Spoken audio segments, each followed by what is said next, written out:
سردیوں کی ایک حسین شام تھی۔ آسمان پر ہلکے ہلکے بادل تھے اور بارش کی نرم بوندیں زمین کو بھگو رہی تھی۔ پورا گھر روشنیوں سے جگمگا رہا تھا۔ دروازوں پر پھولوں کی سجاوٹ تھی۔ ہر طرف خوشیوں کی چہل پہل تھی۔ آج عائشہ کے نکاح کا دن تھا۔ عائشہ اپنے کمرے میں سرخ جوڑے میں بیٹھی آئینہ کے سامنے خود کو دیکھ رہی تھی۔ اس کے ہاتھوں پر زین کے نام کی مہندی سجی ہوئی تھی۔ وہ بار بار مسکرا کر اپنے ہاتھوں کو دیکھتی اور پھر دروازے کی طرف نظریں اٹھا دیتی، کیونکہ زین نے اس سے وعدہ کیا تھا، میں سب سے پہلے آؤں گا تاکہ تمہیں دلہن بنے سب سے پہلے دیکھ سکوں۔ یہ سن کر عائشہ کے ہونٹوں پر ہلکی سی مسکراہٹ آ گئی۔ اسے یاد آیا جب پہلی بار زین نے اسے دیکھا تھا۔ وہ مسجد کے باہر اپنی والدہ کے ساتھ کھڑی تھی۔ سادہ سفید لباس، سر پر دوپٹہ، جھکی ہوئی نظریں۔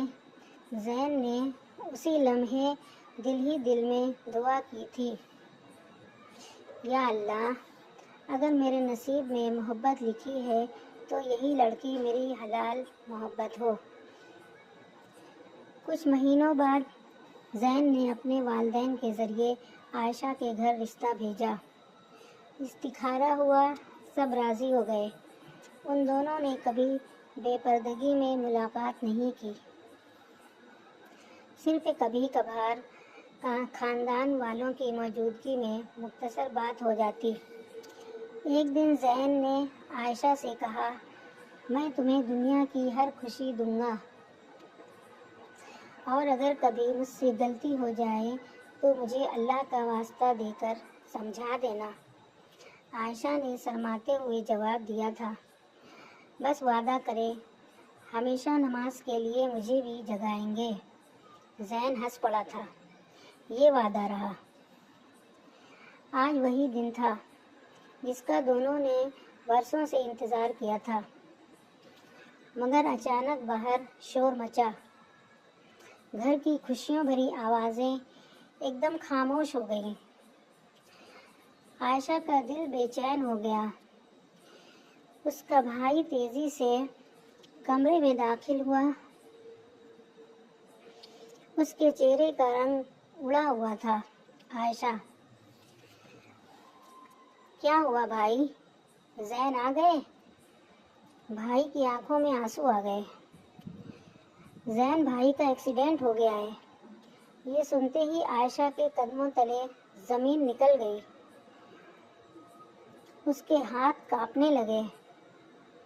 وہ بغیر کچھ سوچے اسپتال کی طرف بھاگی۔